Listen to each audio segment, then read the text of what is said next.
right, let's try that again. Um, so this has not gone off to a super awesome start, but if you are just tuning in, the initial link that I uploaded was not working. For whatever reason, the microphone was not figuring it out. So I'm going to go ahead and delete that one so nobody goes looking for it. And it's like, what the heck? It's only 2 minutes long.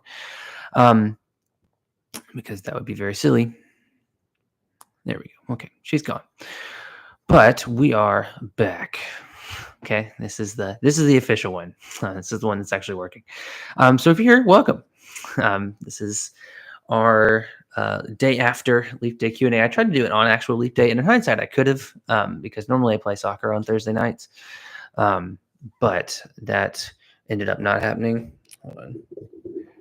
All right, is this working? Is this picking me up? Okay, it kind of looks weird in the audio settings. So if you pick that up, please just tell me. But yeah, let's see if I can make this a little bit better.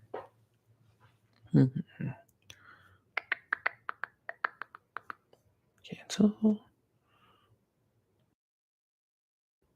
There we go. Okay. Let's get back into it. Maybe if I just talk right into it, will that help? Yeah, that does seem like it's a little bit better. So yeah, let's answer some questions.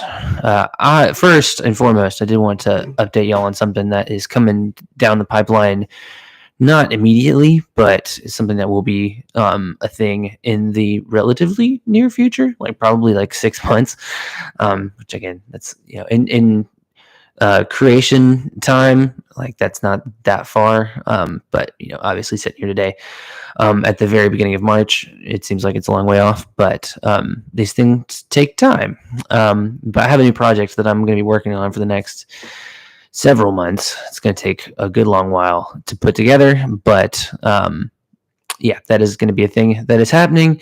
I'm going to have a lot more details on it in the next few months, more likely than weeks. It's going to take a minute. Like I said, this is a much more long-term project than just a regular video is, which I like to do that every now and then to just kind of mix it up. But for those of you guys that are here, can you all update me on how the audio sounds? Because I'm not getting any feedback on my end. But let me also take a second to pull up the questions I got, because I got kind of frazzled on getting us to this point. Yeah, here we go. All right, comments are already here. Cool. So for those of you that don't know, this is me. I'm Will. I do pop up in my videos occasionally. It's been a while since we've done one of these, but I do like make an appearance periodically on my actual videos, but not that often. Like I'm just not super duper comfortable on camera in quite that way. Like I'm never going to be one of these people that can do a lot of live stuff. But I do like to check in with you guys every now and then, give you a chance to kind of be part of everything.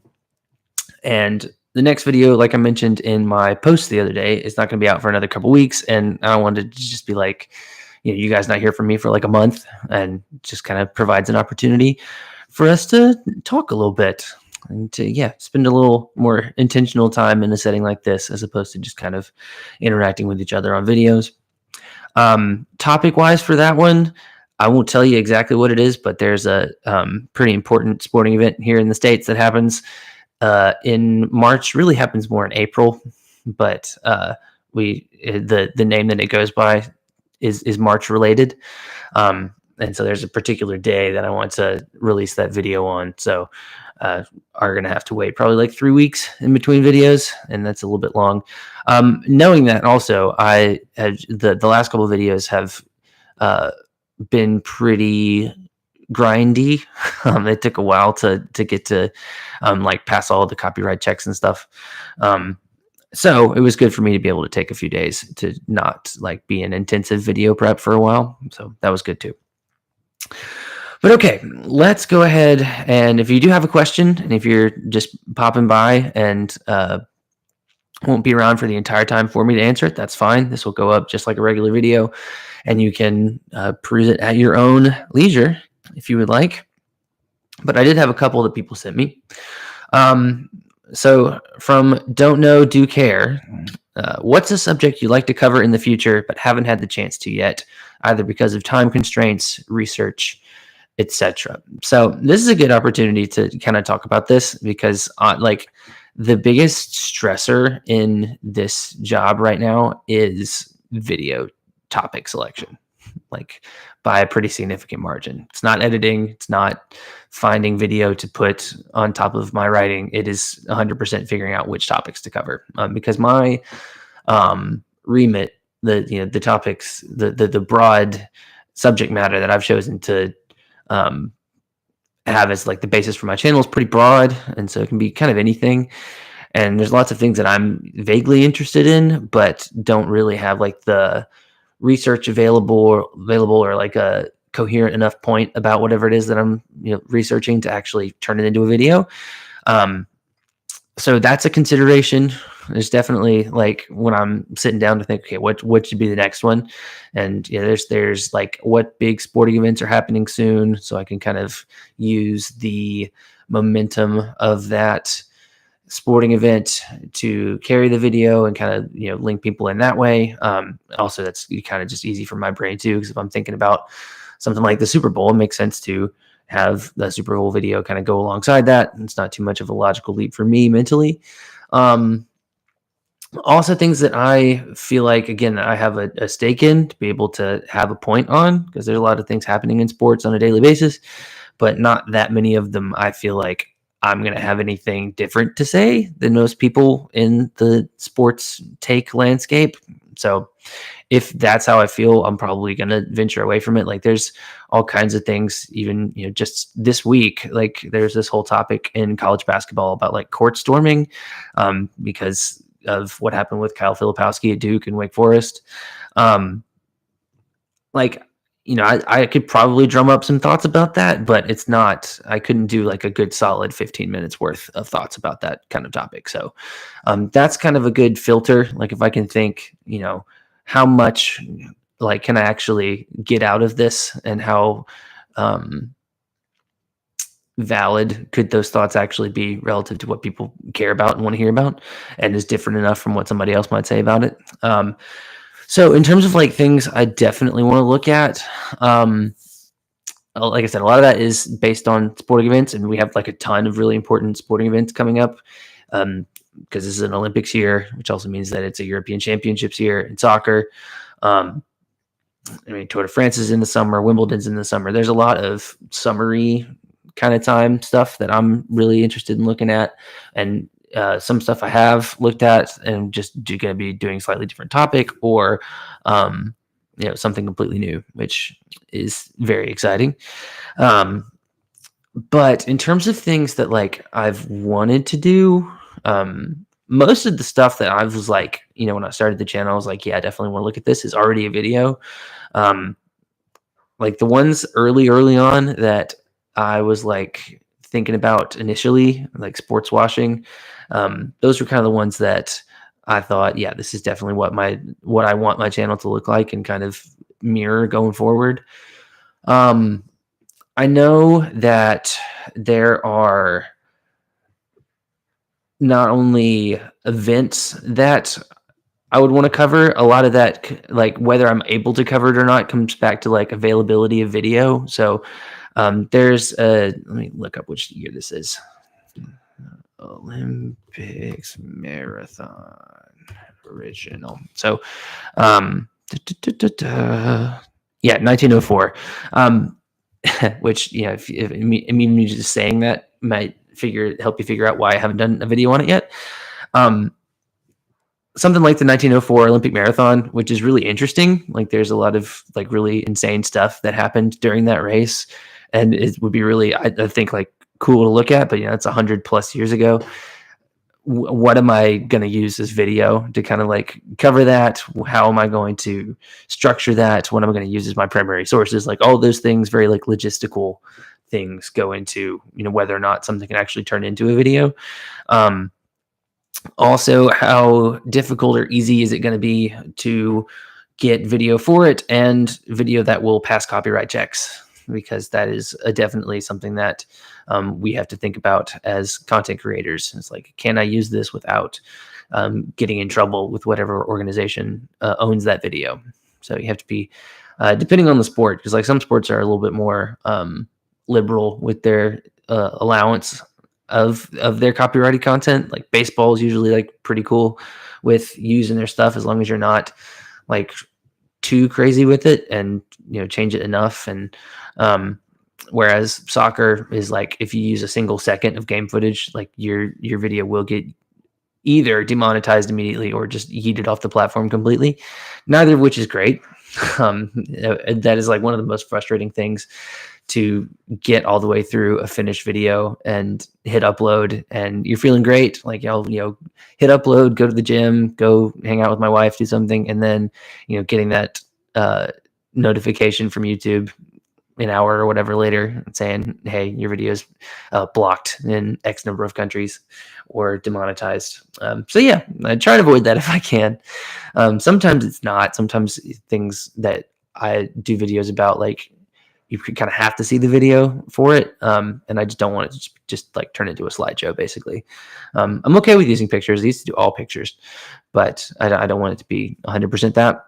So yeah, it's a long-winded way of saying that there are definitely things that I want to cover, but like either because of lack of availability of video and just like good source material would make that difficult, or I don't really feel like I have a like super solid coherent point on that thing, because I don't want to be redundant. I don't want to like just repeat something that everybody else in this kind of space has already said. Like, that kind of defeats the purpose of me being here in the first place. But yeah, that's the answer to that one. I've had a couple of people, because Red Luke 8119 asked about ultra marathons, because I've done a couple of like endurance based videos that clacking you here is my dog's paws. I've done a couple of endurance type videos, obviously with the Tour de France and the marathon record and the hour record and all that stuff. So something like that, ultra marathon running. I've also looked into like free climbing. I'm also really interested in. But that is one of those things where like, I don't know what I'm going to be able to say that isn't, the things that I've already said, or is it just like, yep, this is really hard. I don't really know why these people do this. But in that case, what would probably happen would be I would try and find an expert in that field. And in those kind of situations, I can just kind of piggyback off of their expertise and knowledge. And sometimes that turns into like the best stuff, in my opinion. Like the one we just did about refereeing, I think that turned into a really interesting philosophical discussion. It could have been really tedious and dumb, but I ended up really liking the end product, partly because I liked the person that I talked to so much, and he was really interesting, had a lot of really insightful things to say. So if I could find that person about ultra marathoning, I think I would feel a lot more comfortable making a video about that. So it's definitely possible, definitely something that could happen in the future. UFC is another topic on that list where it's like, I don't know that much about it. And that's actually kind of a benefit, I think. Like, the channel is called Student of the Game for a reason, right? Like, these are things a lot of times that I don't know that much about. So I can go in and, research them and then have you guys be a part of that research process. I think a lot of people, if I get criticism from people who watch videos, a lot of it comes back to them kind of misunderstanding what I'm like trying to do. Because again, it's not teacher of the game and student of the game. I'm trying to really relay things that I'm learning to people that watch the videos. So yeah, those are the two questions I had from my post. And again, if you're here, just like fire something off in the chat and I'll answer it as we go. That's more common to when we've done these in the past. People have just kind of, as they've been here, because even if you don't stay, like, you can come back later and watch the whole video to see what the answer to your question actually was, or what my take on it was. It does feel kind of weird being here, because again, I'm a person who likes to heavily research and edit the things that I put on the internet typically. So I feel oddly naked in this environment. It's not bad, but it's just kind of out of my comfort zone a little bit. But again, that's not a bad thing. All right, let me look up here because I think some people put questions on videos, which is also fine. Do I have another work besides YouTube? Yes. Yes, I do. I am a psychology teacher slash professor. I teach at a college here in Greenville, South Carolina, which is where I live. But I teach mostly introductory psychology. So if I'm not at home or at like a coffee shop working on a video, I'm usually in the classroom or in my office grading papers, doing normal teachery stuff. So that class is like, and I've mentioned this on the channel before, but that class is like pretty base level theoretical psychology kind of stuff. And so we introduce a lot of the major psychological figures over the years. We talk about a lot of the different theoretical frameworks, and a good bit of it makes it into student of the game videos, which I think is pretty neat. Because that started around the same time. Actually, I think I was like a semester into teaching and then decided to start the channel. Yes, I think that was January 2022. So I had been teaching for about 6 months at that point, and then decided that, with my brain being in psychology places pretty much all the time because of my job, that took a minute. Tara Shingleton asks, "Are you married?" Yes, to Tara.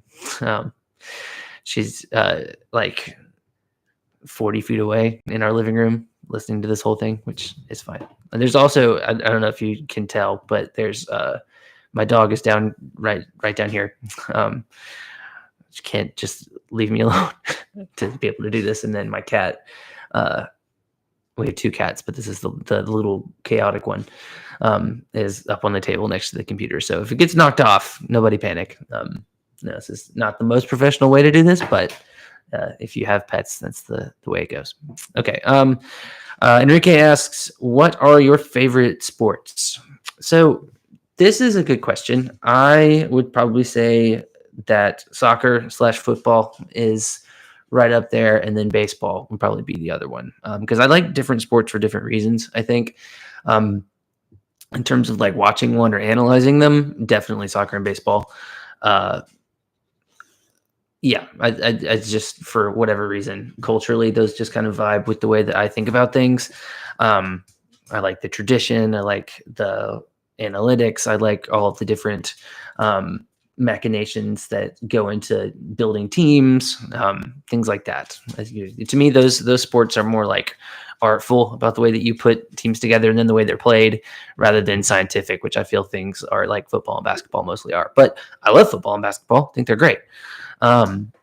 American football and basketball. Those are, I spend a good amount of time watching those as well. But then I also really like hockey. I really like gymnastics. I really like, I didn't really get into the Tour de France until I started making that video last year. But I will absolutely watch it now. I like Formula One, dude. Sorry, that was my cat. I like Formula One. There's not too many sports that I'm just like completely like against. If there's like a really intense, like curling or something on the TV in the Olympics, like I'll sit down and watch it. I like sports in general, and then also enjoy certain specific sports more than others. But again, that's just, everybody has preferences, and those are my preferences. So good question. All right. I'm also going to, like I said, look on these past videos and see if there's people always ask me questions on here or make comments. The comments are interesting because there's always like discussion in there, which is good. But a lot of times when people like say like you missed something in the video, that's hard because if you are on Patreon, you'll see that there are a lot of the old scripts that I've written for videos, and there's a lot of stuff in the script that doesn't actually make it into the final video. A lot of stuff gets cut for time, mostly. Unfortunately, a lot of the stuff that people are like, you didn't mention this, is in that is in that part of the script that gets deleted. So that hurts. Whenever that happens, I'm just like, oh man. Because again, like, and the reason that stuff gets deleted is like to get it to match up with music cues a lot of times, or just for the sake of pacing. Like I try hard to make sure that 100% of the video is interesting and is like relevant to the entire point. And sometimes that means cutting stuff, and that's a bummer. I wish it wasn't. I wish you could keep everything in there all the time, but yeah, that doesn't always lend itself to like the most, I don't say entertainment value, but entertainment value, and also like how much those things resonate with the audience. Okay. Let's see. Yeah. Again, if y'all have questions, go ahead and drop it in here. I'm here for the next, I'll say 30, 40 minutes, something like that. So again, this is time for me to connect with you guys. So this is really for y'all. So if you have questions or things that you just want to discuss or bounce off me, like, now's the time. But yeah, otherwise I'll just keep talking about channel stuff or sports things or whatever.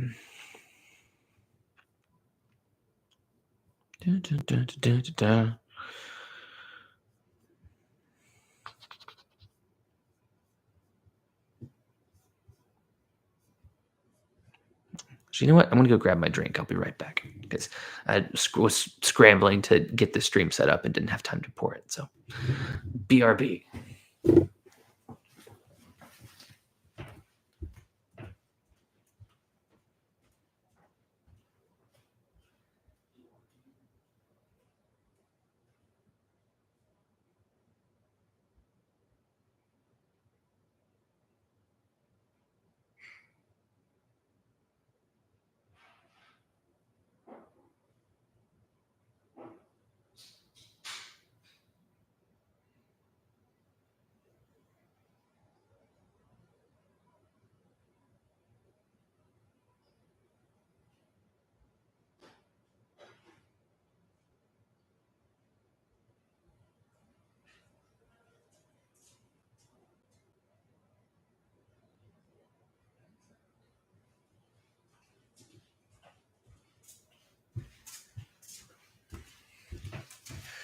And we're back.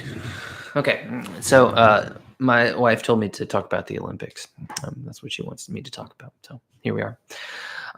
She asked me what I'm excited about for the Olympics specifically. I love the Olympics, winter and summer. So this is a big deal, especially since the last one was pretty stiffly and strongly affected by COVID.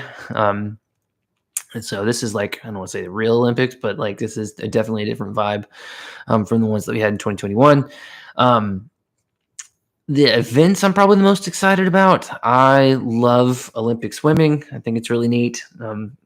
I am definitely one of those casuals who doesn't really pay that much attention to things like swimming and gymnastics in the intervening 3+ years. You can slander me about that if you want to. I deserve it. But yeah, I think honestly, like, it's just, I'm never more American than, and like patriotic and nationalistic than when we're doing stuff in the Olympics. Which I enjoy, honestly. Like, I think it's so cool to the idea of representing your country in a sport, and like no matter what the sport is, like if it's you know, artistic gymnastics, if it's trampoline, if it's biathlon in the Winter Olympics, like I just think that's so neat. And I think all of the different nations coming into the same spot and doing the same stuff is really cool. The relationships that form from that, how everything else in the world kind of goes on pause there for a minute because these things are happening. Now, that can be somewhat insidious. And we talked about that in the sports washing episode about how countries can use that to kind of mask some darker stuff that may be going on in that country or adjacent to it. But in this case, I think that the thing I'm looking forward to the most is probably gymnastics.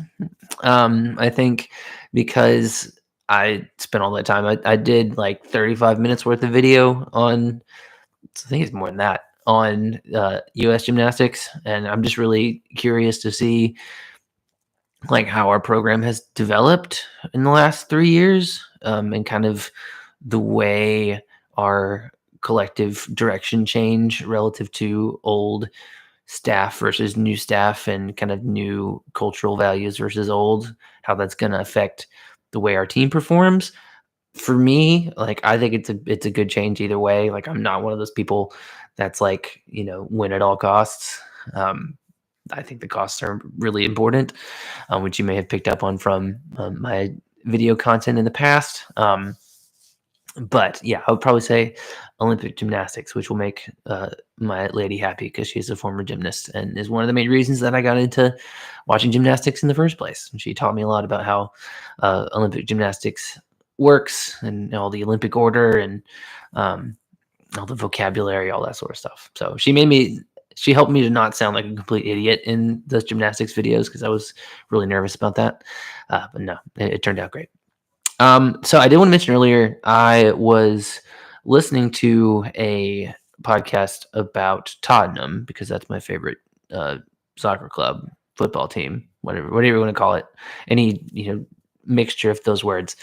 And they were talking about Ange Postecoglou, who is no secret I'm a huge fan of.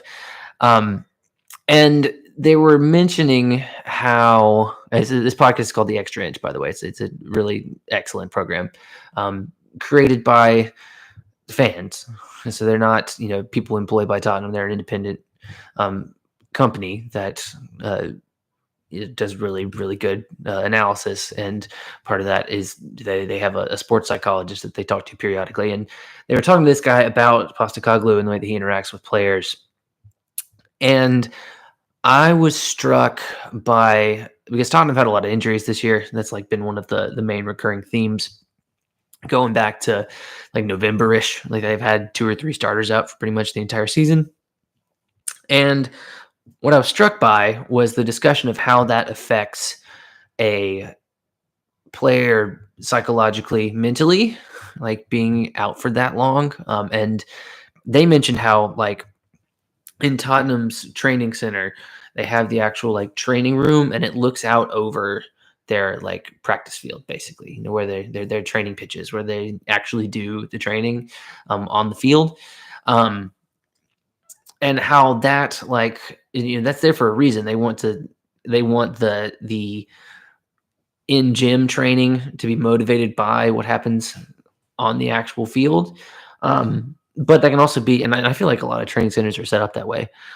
But like I've been to college football ones that do that exact same thing. Like, the practice field's here, and then you can actually see the practice field from the weight room.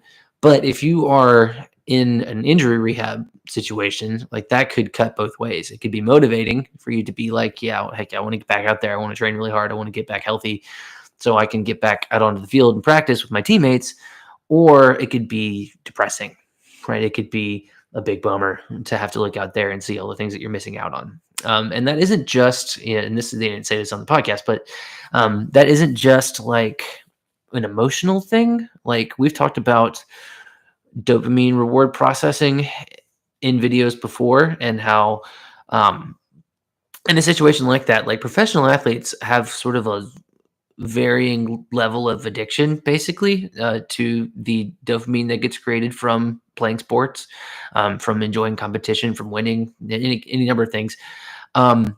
And being withdrawn from that, not having the same access to, that reward that they would get from practicing, from participating in games, like that works the same way as, somebody who is, recovering from, or sort of, not relapsing, but is withdrawn from something else that they have been, getting a lot of dopamine from in the past. I just think that's really interesting. That might be video worthy in the future. Like I would probably need to talk to an expert about that. But my big takeaway from that is that not only is that debilitating for them psychologically as that process is going on, but I think that could also affect their recovery from that injury. Like I did an injury recovery video a while back, kind of in the early days of the channel, but that was mostly about how like post injury players typically have a period, even if like the tissue itself is healthy, like they have to be able to trust it again. And like certain players just can't. Like I remember Daniel Sturridge, as an old Liverpool player, and Chelsea and Man City and West Brom and some other teams, but he had a really hard time like actually getting out there and playing at an elite level if he didn't feel super confident in the way his body was feeling. That's tough. That's like a really important thing that I think gets missed in a lot of these discussions.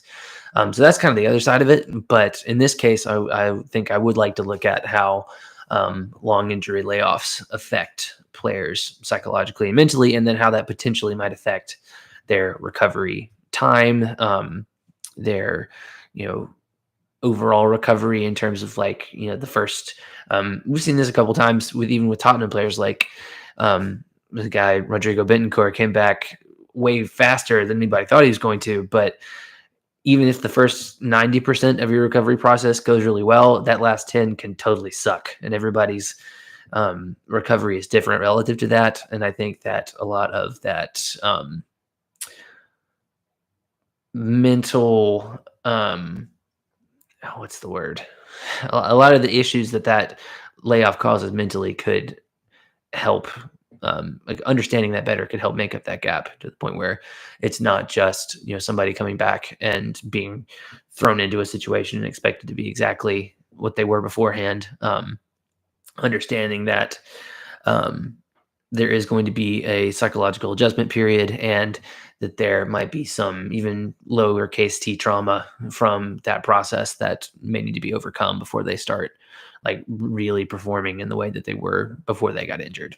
So, yeah, and a lot of the conversation around that kind of just stinks, because that's one of my big pet peeves about places like Twitter and even YouTube. Sometimes just the lack of empathy towards professional athletes and the de-individuation that occurs in thinking that because their performance is so public and they themselves are so public a lot of the time, that we have access and even the right to criticize it and say things that we never would if they were right in front of us, or we wouldn't to somebody that was like an accountant or a lawyer, but for some reason, because they're an athlete, we feel like that's okay. Yeah, that would be another thing, like looking at social media and its effect on like the discourse, but I think that may be too big of a topic. Which is also a thing that can affect, do I do a topic or not? Can it be researched? Like, can it be something that I could actually look at? Yeah, that's definitely on the list of concerns, because there are some things that are really interesting, but I don't have the ability or a lab or the patience in some cases to actually be able to figure out through my process, which is somewhat limited in its scope, because again, I'm just a dude with a computer. Okay. So if there's, we're like 30 minutes in. Some of y'all are still hanging around, or people coming in for the first time. Again, you can throw your question in the chat. I'll answer it. Let's see. I was watching Bayern Munich play Freiburg earlier. That was depressing. It's funny, like a lot of the stuff that I feel like I would have the most to say about, or the best things to say about, are about the teams that I support, because I know the most about them. And there's this sort of proximity bias to the teams that I spend a lot of my time watching. So like, could I do a Harry Kane video and like talk about him on Bayern Munich versus him on Tottenham? Absolutely. And I think it would be a good video and interesting, and it would add insight that you're not going to be able to get, that most people aren't going to use on Twitter. There's just a lot of very surface level and even sometimes mean discussion about athletes. All right. Pablo Minardi asks, have you ever looked into MMA? Yes, I have talked about this earlier. Looked into it in the sense of a video, not yet. That's something that is absolutely going to happen in the next few months, because I think it's really interesting, and just like it's going to be a little bit more sciencey, I will say, based on like what I understand about how MMA works psychologically, and like what kind of state your brain is in during that kind of experience. Because again, I don't know that much about MMA in terms of like culturally. Like, I don't know if I can tell you like more than like 2 or 3 fighters that are still going. But the nice part about doing these videos is that's not the point, right? It's not a guy remembering contest. I could interview someone who does know what they're talking about, and we could get to a collectively good product from that. So that's probably what that one would/is going to look like in the next probably couple months. I would say something that we're definitely going to explore. Of like, is this? Because I definitely think it's viable. It's just gonna. A lot of times I go into video research with like a vague idea of what I want to look at, and then I'll like read a paper or two, and I'm like, that's better. I'll do that. So we're kind of in the initial phase with that one of just like, yeah, MMA is cool. There's a lot going on there. I think we could probably turn that into something coherent and actually have a good discussion about it. So to answer your question, yes, and it will be in the future, something that we definitely explore, because that's something that multiple people have brought up in prior videos. And yeah, a lot of video ideas also come from comments on other videos. Like there was somebody who suggested that I look at Carlos Alcaraz a while back, and I probably wouldn't have thought of that, but because they mentioned it, I was like, yeah, this is worth looking into. And that turned into another really good like discussion. I got to talk to Georgia Miller, who's a really smart lady and a really good athletic counselor. So yeah, that is also a way that things can turn into actual content that people can consume. Just comes from comments, people saying, hey, why don't you look at this?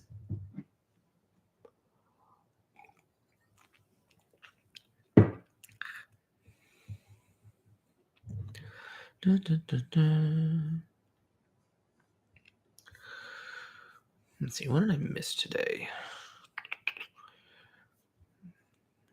I was watching Bayern Munich Freiburg, and I didn't get to see Kylian Mbappe get taken off at halftime of the Monaco PSG game, which I think is really interesting. I may do it like, so this is something I haven't expressed yet, but I think shorts may be an interesting solution to some of this. That being said, even though shorts are short, the way that I produce videos, it would still take a while to like actually have the enough material to get into that kind of thing. So yeah, I think for these like things that I'm just sort of like semi curious about, I think shorts would be an interesting solution. Okay, let's see. Tara asks, psychological impact on kids in sports.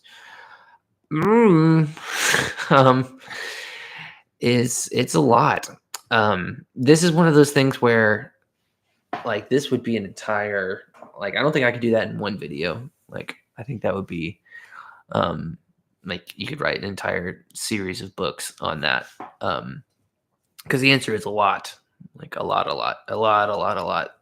Like coaches have an incredible influence over the kids, especially that they coach, or teenagers, young people in general. Like coaches are incredibly important role models. And the messages, because I'm a big positive coaching guy, and that's something that is definitely one of the things that I would classify as like a research field for me. Is like how cultures get built and how they kind of get inculcated into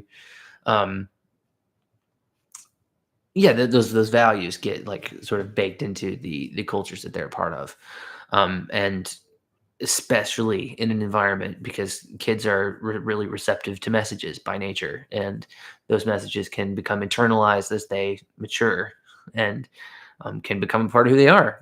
And so, good coaching at an early level can like impact somebody for the rest of their life, but so can bad coaching, and so can um, negative coaching. Some can so can um, you know, I don't want to say bullying, but like a lot of the messages that get um, sent at that level, because again they're in a sports context, are very different to what would be acceptable from like a teacher or um, you know, really anybody else. And so, uh, in terms of like the actual psychology of it, a lot of it is just messaging, like because you have this kind of like it's called your phonological loop. It's in your what we call your working memory, and that is where a lot of those like intrusive thoughts happen. And so, if you have messages from an earlier experience, because especially like thinking about being on a team, because you're in that environment a lot and you are probably hearing those messages a lot, and so you could internalize that message for the rest of your life, and that could just be sort of on your mental playlist basically, um, forever. So like, if you're a coach and you're watching this, like, be careful about the words that you use with your young athletes. Be careful about the way that you're treating them, um, the example that you're setting for them, not just in your time together, but time apart. All of that matters because they, um, in most cases, respect you and even want to be like you. And so, again, modeling is like an incredibly important part of learning for young people. And sports is not an exception to that. I would say it's probably even more pronounced because of it sort of being an elective activity, being something that people choose to be at most of the time. So, yeah, psychological impact on kids in sports, it's significant, and you can get into a lot of um, just some of the best stuff comes out of that, but also some of the worst stuff.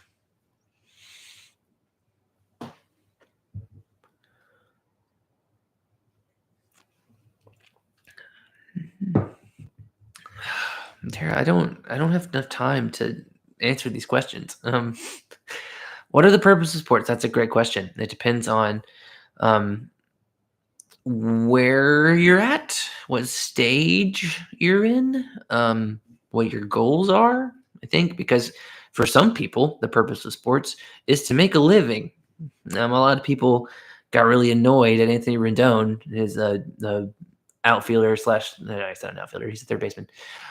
He could probably play the outfield, but he plays for the Angels, and he made these comments the other day about how he's probably not that passionate about being a baseball player. Like his things that he's like really into are his family and his faith, and a lot of people got really upset about that because he gets paid a lot of money. Um, but I think you're misunderstanding what the purpose of sports are in that person's life, which in that case is his job, right? So he makes a very good living doing that job. But again, this is not the kind of thing that you would question like an airline pilot for, right? You wouldn't, look at somebody who's like, an orthopedic surgeon and be like, you're just doing it for the money. Why are you doing that? I mean, you might, but like you're not to the same extent, right? People don't get like that level of outraged about people in what we would consider like normal walks of life making money that way. Um, so yeah, that would be probably the main one. We're talking about professional athletes. Again, the purpose of sports is either to make money or to win championships or both. Okay. Again, this depends on who you ask because like some people would say the purpose of sports is to win them. Mm, right. Like I don't really know what to do with that. But I mean, like going back to the kids discussion from a second ago, like when you're a kid and you're playing sports, mostly the purpose is like socially based, like how to figure out how to um, engage and behave within a group setting, how to build those connections, how to move your body, how to learn a new set of skills. Like it's a lot more like social, um, connective based than it is about the actual game itself. Um, but yeah, I think, like I said, it depends on where you are in your human journey and also in your sporting journey of like what the purpose is. But also from our perspective, like people trying to understand sports and how they work, like it kind of behooves us to figure out what the purpose of sports are for the person that we're looking at. So yeah, I think that is a part of understanding how other people work too, not just understanding that question from like a philosophical basis.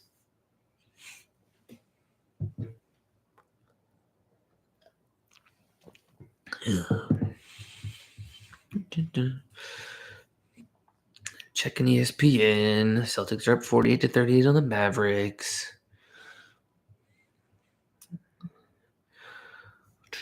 Tomorrow's a big sports day for me anyway. I have Tottenham play in the morning for the first time in 2 weeks because Chelsea were playing in the League Cup final, and then Alabama basketball plays against Tennessee at home. It's going to be hopefully fun. Hopefully not a complete nightmare, but those are both happening among a lot of other things. But let's see. Do one thing I definitely want to look at because I'm looking at the Bundesliga schedule right now is like again this would piss off some people that live where I live, but um, there was like this idea a while back, sort of pre Dabo Swinney prime Clemson of Clemsoning, of like getting to a point in the season and collapsing. Um, I do want to look at that at some point, like this idea, because like I'm thinking about it now because Leverkusen are leading the Bundesliga right now in Germany, and they have this moniker of Neverkusen, this team that like never wins anything. I mean, in my own um, sort of sports scope, Tottenham have a lot of that same kind of vibe, and are called similar names. But I would love to actually and the only question here is like, could I actually figure something out? But I would love to look at that and be like, is this actually a thing? Because to me, it is up until it isn't, right? Which I know is kind of a non-committal way to phrase it, but like, a team like Leverkusen, they've never won before, but like with their current squad, and especially if Alonso stays, I don't think he's going to, but if he stays, or if the next 2-3 managers that they get are of a similar profile, if not level, like what if they win 3 out of the next 4? Like it's possible. Like these sort of perceptions that we have about athletes and teams only hold insofar as they do, right? Like they're not intrinsic most of the time, right? It's just a lot of them are more situational, and in psychology we call that an attribution error. We call that because we are attributing the outcome of a situation to somebody's disposition, right? To something that is like, again, intrinsic, something that is inherently true about them, about their characteristics, as opposed to situational stuff. Which, now that I'm saying it, I'm like, yeah, but maybe we can make a video about this. But yeah, that's just something that it kind of drives me nuts. But it's so common, like it's so like prevalent, because I mean they were talking about in Germany, like these are still things that are being said and kind of used as a stick to beat certain teams with. And it doesn't have to be teams, like the whole thing with I mentioned Harry Kane earlier. Him just being allergic to trophies, and even though he's might break either this season or in the upcoming seasons the Bundesliga scoring record. Again, this is this idea that because he exists, whatever team that he plays for is going to win anything. To me, that's silly. That's ignoring a lot of different situational things that may have led to that. But we as people tend to default to simple explanations, and it's much easier to say, okay, well, because this team has this characteristic or this person has this characteristic, then this is going to be the outcome. And sometimes it's just, we think it's funny. right? It's can be fun to mock people and enjoy Schadenfreude for them not living up to expectations, perceived or otherwise. All right, guys. We're at about 50 minutes. So if anybody wants to squeeze in another question here, now's the time. Otherwise, I may peace out here and go enjoy the rest of my evening.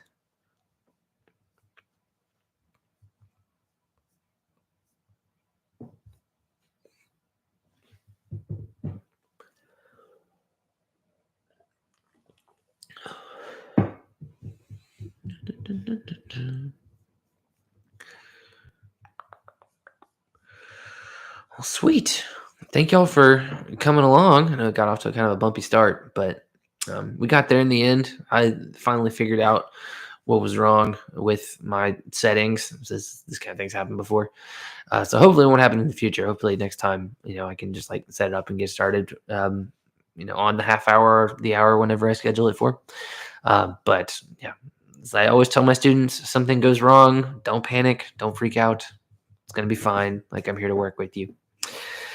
So thank y'all for working with me and being patient. But if you didn't get to come, or didn't get to stay for as long as you wanted to, again, this will get posted just like a regular video. You can go back and watch it. And I will have a new video out for you guys in a couple of weeks. I'm really excited about it. I think it's going to be really interesting. I've got to interview a very smart and interesting person about something that I think a lot of us are aware of, at least, if not like big fans of. And their perspective on it was actually something I had never thought of before. So I'm really looking forward to sharing that with you guys. But for now, I am going to say goodbye and have a good rest of your weekend. I'll see you guys soon.